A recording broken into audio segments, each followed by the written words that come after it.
When I walk in here and I feel like I'm in one of the most historic yards in the country, am I? You are. You will be. When was this built?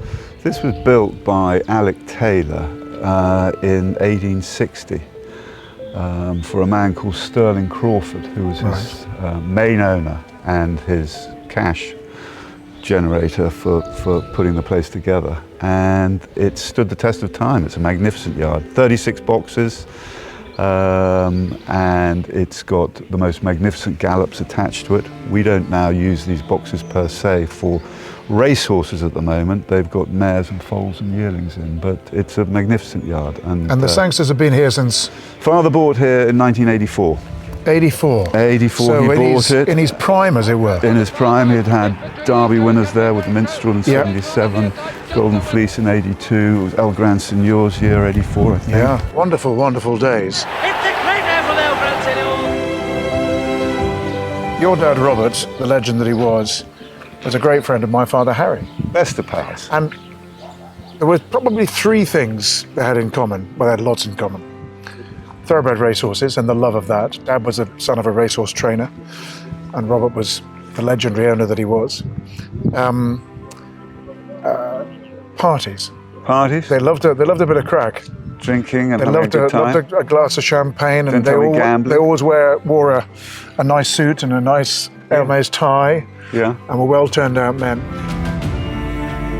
So you haven't done too badly yourself, though. Couple of classic winners. We've punched probably way above our weight with the small numbers we have, and we've been very lucky in where the horses have ended up being trained. You're right. We had Dancing Rain winning the English Oaks, trained by William Haggis. Sold at Goffs, obviously. Yeah. I think she was lot 11. Yeah, might have been lot 4. Actually. She made €200,000, and she was knocked down to Liam Norris. Liam Norris, wasn't she? Liam Norris, who's a good friend of mine, very, very good judge. Yeah, absolutely. And she ends up being Dancing Rain. And actually her whole family, it's one of the deepest families in the stud book. I've still got a bit of that family. Yeah.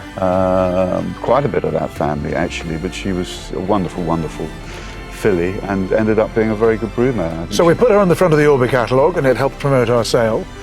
And history is repeating itself, because Minnie Hauk, who topped the Orby sale 2 years ago, obviously, at $1,850,000. And another wonderful story, and a great achievement by you to have another classic winner.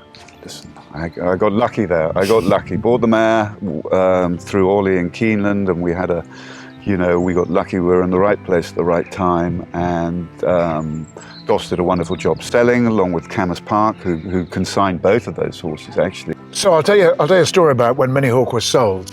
So I looked at my run, and then I was talking to you earlier in the day, and you said, I think my filly's going really well. And I said, okay, what number is it? And I looked at the roster as I walked away from it. I saw that I was coming off the roster one lot before. And I have to confess, I was tempted. Bernard Condren, who's a world-class auctioneer, did a mighty job for you.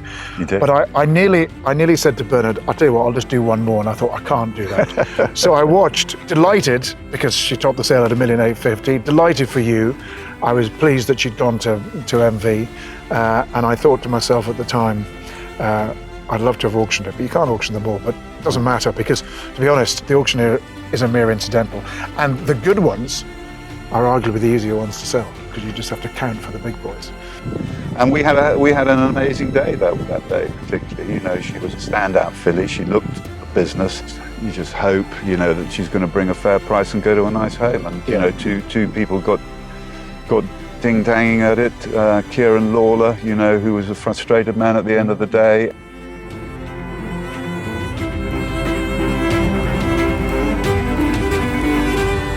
When we get the opportunity, it's lovely to deliver. Yeah. And what is very pleasing for you as the breeder and us as the auction house is when we've then got a horse that's made a big price, like Minnie Hauk, who then goes and just knocks it out the park. I mean, I as you did, you and I were both at York when Minnie Hauk won the Yorkshire Oaks 2 weeks ago. There was a lot of joy there that day, wasn't there? Lots of joy. Vindicated. Yeah, everyone's happy, and it was wonderful to see such an iconic, maybe turn out to be iconic filly winning that race and going on, and maybe being a filly that people will talk about in time. Yeah, well, I hope so. She's certainly going in the right direction.